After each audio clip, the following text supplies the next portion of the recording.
For centuries, secret societies, royal bloodlines, and ancient scriptures have hinted at a hidden truth buried deep within the fabric of humanity. A truth that suggests certain families may carry more than just legacy. They may carry a divine or perhaps cursed genetic code. But where did it come from? What if the myth of the Nephilim, the fallen angels, was not just legend, but a biological reality?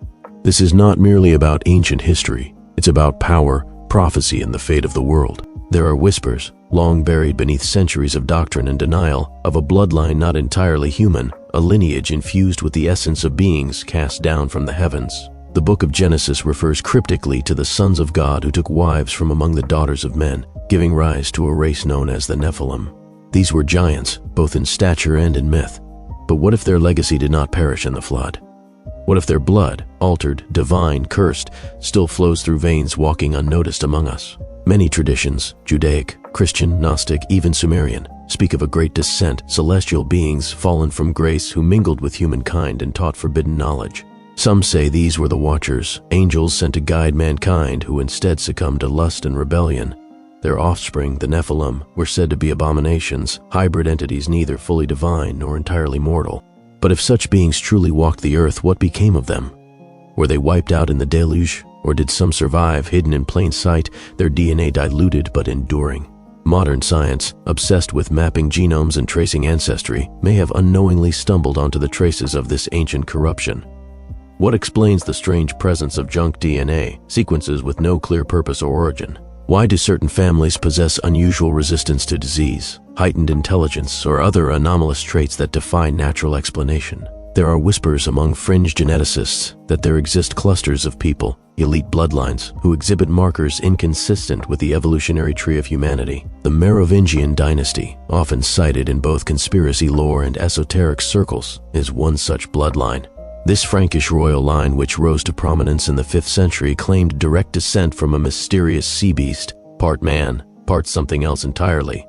Some scholars believe this myth was an encoded reference to a non-human progenitor. Others, more daring, suggest that this dynasty was seeded with Nephilim DNA. Their rule was marked by power, mysticism, and a preoccupation with blood purity. Are we to believe that was merely symbolism? Consider also the House of Windsor, the Habsburgs, the Rothschilds, families who hold disproportionate power and influence even in the modern world. Throughout history, these dynasties have obsessed over intermarriage, keeping the bloodline intact. Why? What do they know that we do not? Is it possible that the goal is not just to preserve wealth or status, but something deeper, something ancient? Are they guarding a genetic key, a fragment of forbidden ancestry that must not be diluted? The Vatican knows more than it lets on. Buried deep within its archives, beneath layers of security and sealed vaults, are texts said to describe the true origin of mankind. Some of these apocryphal books, like the Book of Enoch, were deliberately excluded from canon because they revealed too much. Enoch speaks directly of the Watchers, their transgressions, and the resulting birth of hybrid beings. Why suppress such knowledge unless it poses a threat to the very narrative the Church has constructed? Perhaps the Church fears not the myth, but the truth it conceals. And what of the modern obsession with alien abduction, missing time, and unexplained pregnancies? Could these phenomena be echoes of the same ancient pattern? In some theories, the so-called Greys are not extraterrestrials, but trans-dimensional beings, spiritual entities capable of interacting with our physical world in ways we barely comprehend. Could they be modern manifestations of the same fallen entities, still seeking to manipulate human DNA for purposes unknown? There's also the strange case of Rh-negative blood. Only about 15% of the global population has it, and its origin remains a genetic mystery. Rh-negative mothers often reject Rh-positive fetuses unless medically treated, suggesting a fundamental incompatibility. Where did this trait come from, and why does it appear more frequently among European royal families? Is it merely a mutation or a trace of non-human lineage? The global elite, those who move the levers of power behind the curtain, are obsessed with symbolism. The all-seeing eye, the pyramid, the serpent. These are not just decorative flourishes. They are markers, identifiers, emblems of an ancient heritage. Some claim these symbols are keys, meant to be recognized only by those who share the blood. When you see the eye atop the pyramid, you're not looking at a logo, you're staring into a blood oath. Transhumanism, the merging of man and machine, is not a new dream, but a continuation of the original sin, the desire to become as gods. Is this movement truly about evolution, or is it about restoring a lost inheritance? Could the elites be attempting to reverse engineer their divine ancestry, to resurrect the Nephilim through synthetic biology? What if CRISPR and gene editing are not tools of science, but rituals in a new technological sorcery? The same entities that once walked among us may not be trying to return. They may never have left. There are rumors that deep within the corridors of DARPA, the Pentagon, and private research firms like Moderna and BlackRock-funded labs, secret projects exist to isolate and replicate divine genes. These programs are shielded from public scrutiny, classified under layers of national security. Some defectors, silenced or disappeared, spoke of embryos altered with unknown sequences, of children born with unusual attributes, of attempts to awaken latent traits buried in ancient DNA. And then there's the prophetic dimension. Scripture speaks of a final deception, a man who will rise with supernatural charisma, wisdom, and power. Some believe he will not be entirely human. The Antichrist in this interpretation is not just a man, but a genetic throwback, a re-emergence of the Nephilim strain. The world will worship him, not just for his words, but because his very biology will compel adoration. Is this why so much effort has been made to normalize the idea of hybrids, transhumans, and post-human evolution?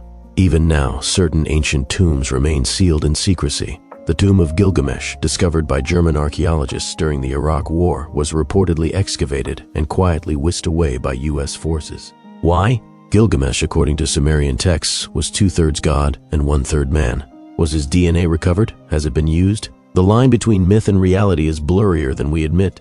The ancient gods of old, Anunnaki, Elohim, Watchers, Seraphim, were described as radiant, terrifying, otherworldly. Their descendants, if they still exist, may not appear so different from us anymore. Diluted by centuries, hidden by culture, cloaked in power and wealth, they may sit in boardrooms, walk red carpets, or whisper in the ears of presidents. But their blood is not like ours. And maybe that's the point. Maybe the great battle isn't between nations or ideologies, but between lineages, the seed of the woman and the seed of the serpent, one destined for redemption, the other for rebellion. In the end, we are not just fighting flesh and blood, but principalities, powers, and genetic memory passed down from a forgotten war in heaven. And while the world sleeps, the bloodline awakens. Perhaps the most haunting question of all is not whether this ancient bloodline exists, but whether it has already fulfilled its purpose. If fallen angels truly passed on their essence through generations, shaping kings, empires, and modern elites, then what we're witnessing today might not be a battle for power, but a fulfillment of an ancient agenda, a genetic plan, encrypted not in prophecy alone, but in DNA itself. The story of humanity may have never truly been ours. It may have always belonged to them. This raises a terrifying possibility. What if the rulers of today, the unseen architects of the world's trajectory, are not merely human? What if their decisions, their alliances, and even their blood ties are manifestations of a will that predates Eden? Are we governed not by ideology or economics, but by an invisible genetic allegiance to a forgotten race, one that once fell from heaven and never left? And what about us? If our existence is the byproduct of a divine war, where do we stand in this cosmic chess game? Are we pawns moved by forces too vast to comprehend, or do we carry within us a spark that threatens the old order? What if the true awakening is not political or technological, but spiritual and genetic? What if the true rebellion is discovering who we are not and choosing to resist the ancient code embedded in society, culture, and perhaps even in our own blood? This is more than mythology. It's a mirror, one that forces us to ask, why are the most powerful so obsessed with lineage? Why does royal blood still matter? Why do secret societies trace ancestry? And why do modern governments quietly fund genetics projects under the guise of health and progress?